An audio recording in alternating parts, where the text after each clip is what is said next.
Good evening. This is Dr. Paul Lynch. I'm an anesthesiologist from Scottsdale, Arizona, and many of you have been following me for the last couple of months since I went to New York City to help with the COVID crisis.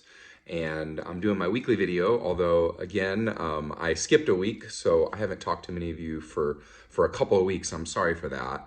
I have been very busy at taking care of patients at our clinics and with my family. I'm going to try to get back in a good cadence here, especially after what I'm going to talk about tonight. Things are blowing up, not just in Arizona where I live, but throughout the South, around the country, and around the world. I found myself several times over the last week having conversations where I would say, well, if I'm being an optimist and I look at the data, and then I would put some positive spin on the data on possibly how this is going to work out better. But as I started thinking about it, I presented to you guys 4 types of media on my last video, and I said there was left-leaning media, right-leaning media, social media, which leans crazy, and then science media or medical media, as I called it. And I made the comment that medical media shouldn't lean. And so I started kind of holding myself accountable that if I'm truly going to, as a scientist, present data, then I can't put a spin on it. I can't be an optimist. I need to just interpret the data for what it is, which is dispassionate numerical representation of what's going on.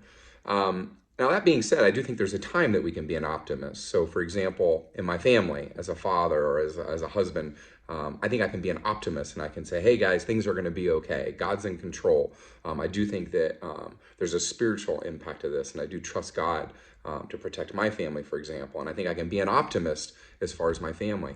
I think at work, as a leader, I actually think it's better that I'm a pessimist. And I've said this several times. I think I should prepare for the worst so that I can lead the people that are following me through these times. I actually think as a leader, it's probably better to be a pessimist. But as a scientist, as I've already said, I think it's really important that I'm a realist. And so with that as a background, I'm going to jump into some of the data. As I did last time, I'm not going to show all the graphs as I go. What I'm going to do is I'm going to show 7 or 8, or I'm going to talk about 7 or 8 charts and graphs here, and then I'm going to attach them below in the comments so you can follow along and look at each of these charts. I'm also going to attach all the primary sources. So if you don't believe me, you can go look at the data for yourself. And maybe my interpretation of the data is different than yours, and that's okay. I think it's good that we have healthy debates about the science and what it's saying. As a matter of fact, I would encourage anybody who has comments. I get lots of encouraging comments, especially on Facebook, on YouTube, not so much. But if you have comments or disagreements, feel free to put it below. I think we should actually have healthy debate about what the numbers say and where it's going. I certainly don't have it all figured out. As I've said before, I'm an anesthesiologist, not an epidemiologist. Makes a good rap. Let me jump into the data. We're hitting a couple really crazy milestones at the same time. This weekend, or actually probably tomorrow, we're going to hit 10 million cases of coronavirus in the world.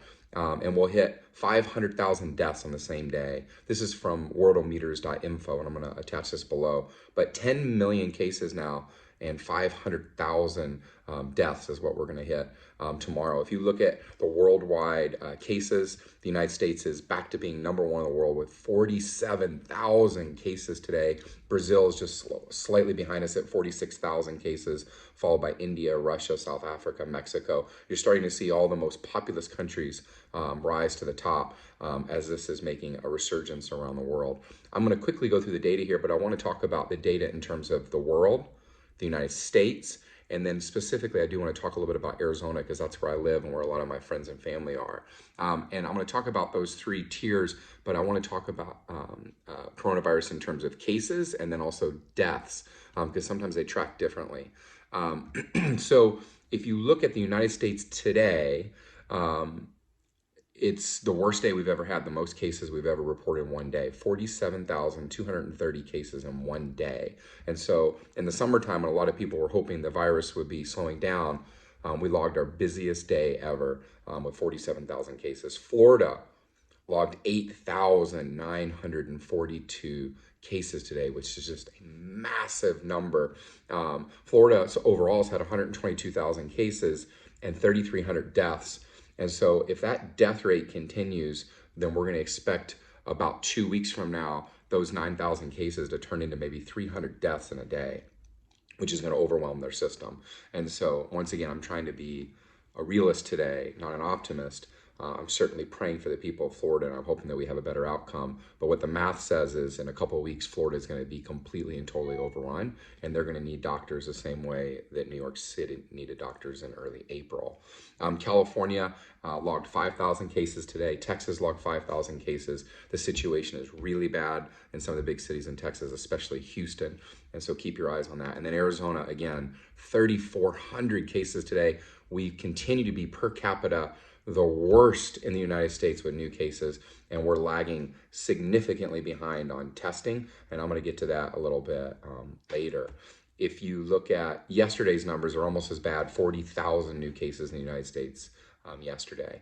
If you look at our world in data, and I'm going to put the graph below, we had our most cases to date reported in the world today at 181,000 cases. If you just go back a month ago, we were clocking about 100,000 cases a day, which is a lot. But a month later, so on May, actually, if you go back to May 26, exactly a month ago, we had 89,000 cases in a day. And today, on June, what is today's date? June 26, exactly a month later, we're 181,000. So we go from 89,000 cases to 181,000 in 30 days, which is very concerning for the direction that this virus is going. Now, I've reported several times over the last couple of months that while cases were going up as we ramp up our testing machine, deaths have been kind of going down, and that has changed. That trend has stopped. So if you look at worldwide data, and I'm going to put this graph below, we logged 6,700 deaths today, and you can see a consistent trend now over the last 30 days where death rates had gone up and peaked around April 15th and then had kind of a slow, steady decline. This is worldwide data until about a month ago, around May 28th. And now over the last 4 weeks, we've seen deaths going back up again. And so logging 6,700 deaths in a day is kind of bad news for the direction it's going. I want to look at United States data on our world and data. We saw cases kind of flatline with around 25,000 cases a day for about 2 months straight. Keep in mind, this was when we were locked down. Many of the states had bans on gatherings, and bars were shut down, and workout facilities and salons. We lifted a lot of these measures in early June, and on the chart that you'll see below, you'll see cases going through the roof over the last 2 or 3 weeks, logging 47,000 cases, as I said, today. And then deaths, while deaths have a pretty consistent 8-week march down, just this week, now the death rates are starting to go up as well. On the chart that I'm going to put below, it's a little weird because some of the states reclassified some deaths, so there's a big number, but if you even throw out that anomaly, you can see death rates are starting to trend up. And I expect over the next 2 weeks, death rates are going to explode around the country. And so we need to be doing everything we can to be on top of that. I'm going to show some data from the Arizona Department of Health website, azdhs.gov. They have a really nice dashboard. And unfortunately, we logged 3,428 cases today. And that was only out of 17,000 cases done. So I want to hone in on this concept. The standard of care is that we've been trying to keep the positive rate at less than 5%. And the World Health Organization and the CDC and various other organizations have said the 5% number is key to show that we're testing enough. And so just over the last couple of weeks in the United States have we been hitting that 5% number, meaning only around 5% or less of cases come back positive. That means that you're testing enough, that enough people that think they have it are able to access the test. But today, of those 3,428 tests that came back positive, it was about 20% of all the tests that were done. That means that there's just not enough tests available still. And I can tell you anecdotally, that's what I found. I've had multiple friends and family members and even employees this week that thought they may have COVID, weren't able to get access to test. One of my friends waited for 6 hours for a test earlier this week and then finally left. And so I think what we're going to see happening in Arizona is as we're able to increase our testing, the numbers are even going to go up more. This is a bad situation. We logged 45 deaths today, which is a ton of deaths, but it's nowhere near what's going to happen over the next couple of weeks if this plays out the way we think it will. If you stay on the Arizona Department of Health website, there's a little tab you can click that says bed usage, hospital bed usage and availability. And a really scary trend is that we're 88% ICU capacity. And so just since I did my last video, it's gone from about 75% capacity to 88%. And so it's looking like it's going to max out our ICUs over the next couple of weeks. Now, that doesn't mean we won't be able to treat patients. So if you're sick, you definitely go to the hospital. It just means we're going to have to start doing some serious contingency plans in order to treat people because we're running out of our classic amount of ICU spots. We look like we have enough ventilators. The big issue is going to be staff, doctors, and nurses, and enough people to take care of all these patients. So that's my data review. It's all kind of bad. And I want to get into a couple of teaching points, and then I'll be finished.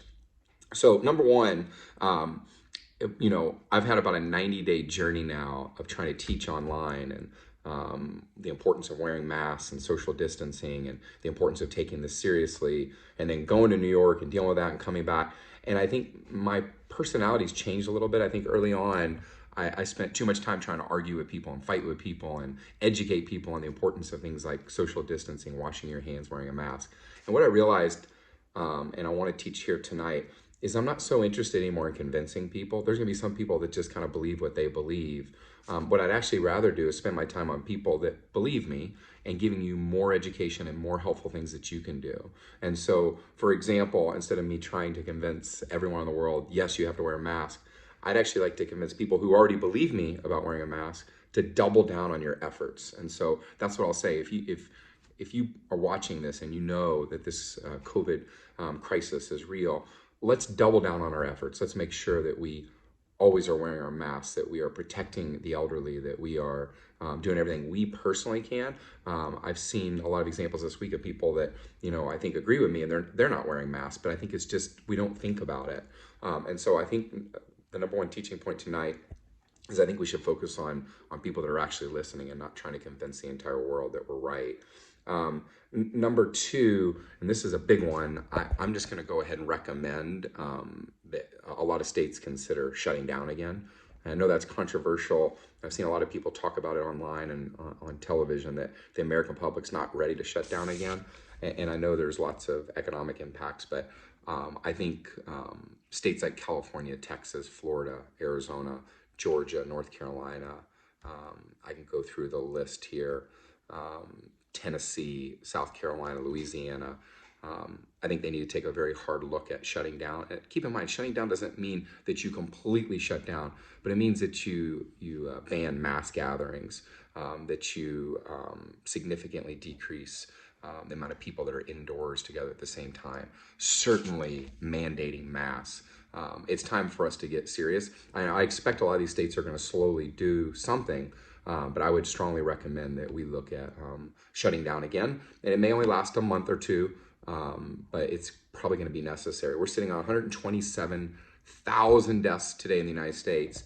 And I don't think it's crazy, guys, that we'll see between 500,000 and 1 million deaths in the United States over the next year if we don't make these decisions. Now, I think we can avoid that if we make some hard decisions, but if we don't, if we just stick our heads in the sand and say there's nothing we can do, then we might lose 1 million Americans.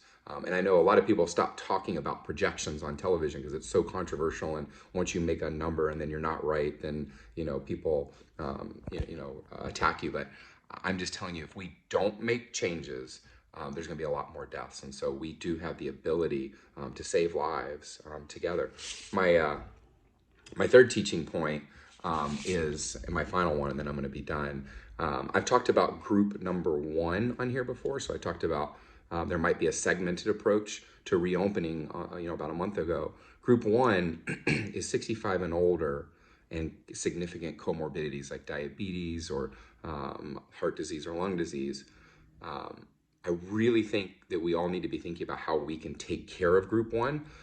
My mom and dad are in group 1, and I'm really going to push myself this week to think about what I can be doing for them. Can I grocery shop for them? Can I buy them medications? Can we go to their house and just stand outside, maybe sit on the porch with masks on, socially distance, and say hi? It's time to start taking care of the group 1. They've been locked up for 90 days. A lot of them are trying as best they can not to get this.